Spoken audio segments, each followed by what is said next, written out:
மழைனாலே நமக்கு எல்லாத்துக்குமே குதூகலம் தான். நமக்கு எப்படி குதூகலமோ அதே மாதிரி தான் நோய் கிருமிகளுக்கும். அதனால் மழைக்காலத்தில் வர கிருமி பற்றியும் அந்த கிருமியிலேருந்து நம்மளை எப்படி பாதுகாத்துக்கலாங்கிறத பற்றியும் இந்த வீடியோவில் பார்ப்போம்.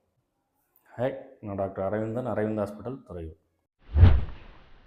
மழைக்காலத்தில் ஏன் நோய் பரவுதுங்கிறத பார்ப்போம். ஃபஸ்ட்டு ஈரப்பதம், அப்புறம் டெம்பரேச்சர் சேஞ்ச். இது ரெண்டுமே என்ன பண்ணுவோம்னா இயற்கையாகவே நம்ம உடம்புல எதிர்ப்பு சக்தியை குறைக்கும்.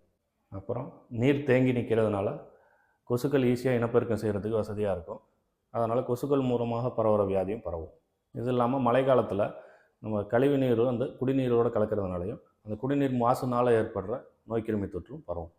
இந்த மழைக்காலத்தில் பரவுகிற நோயை 3 விதமாக பிரிக்கலாம். ஃபஸ்ட்டு கொசுவால் பரவுறது மலேரியா, டெங்கு, சிக்கன்குனியா. ரெண்டாவது நீர் மற்றும் உணவால் பரவுறது டைபாய்டு, காலரா போன்றது.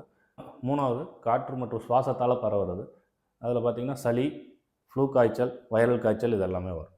இதில் டெங்கு பார்த்திங்கன்னா கொசுக்களால் பரவுறது. இது மேக்ஸிமம் தலைவலி, காய்ச்சல் இதோடு சேர்த்து என்ன பண்ணுவோம், ஒரு சிலருக்கு உடலில் அங்கங்கே சிவப்பு கலர் புள்ளிகளை தோற்றுவிக்கும். அடுத்து டைபாய்டு பார்த்திங்கன்னா நம்ம அசுத்தமான உணவோ அல்லது நீரோ எடுத்துக்கிறதுனால வர்றது.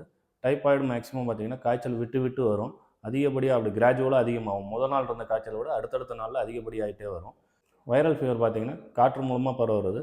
இருமல், சளி, காய்ச்சல் இதெல்லாமே சேர்ந்து வரும். இந்த மழைக்காலத்தில் வர நோயெல்லாம் தடுக்கிறதுக்கு என்னென்ன வழின்னு பார்த்திங்கன்னா, நம்ம வீட்டை சுற்றி இருக்கிற நீர்நிலைகள், அதாவது நீர் தேங்குகிற இடம், டயர்கள் இந்த மாதிரி ஏதாவது ஒரு பொருள் இருந்ததுன்னா அதெல்லாம் அப்புறப்படுத்தி நீர் தேங்காமல் பார்த்துக்கிட்டோம்னா கொசுக்கள்கிட்டருந்து வர வியாதியை தடுத்துக்கலாம். சுத்தமான சுட வச்ச தண்ணீரை நம்ம பருகிறதுனால நீர் மூலமாக பரவுற வியாதியை தடுத்துக்கலாம். மேக்ஸிமம் மழை காலங்களில் அவுட் சைட் ஃபுட்டை தடுத்துக்கோங்க. முடிஞ்ச அளவு வீட்டிலே சமைச்சு கொஞ்சம் வெதுவெதுப்பாகவே சாப்பிட்றதுக்கான வழி பாருங்கள். கடைசியாக பொது சுகாதாரம், அதாவது என்னென்னா மாஸ்க் யூஸ் பண்ணுறது, இது இல்லாமல் நம்ம கைகளை அடிக்கடி சோப்பு போட்டு கழுவிக்கிறது, சுத்தமாக நம்மளே வச்சுக்கிறது.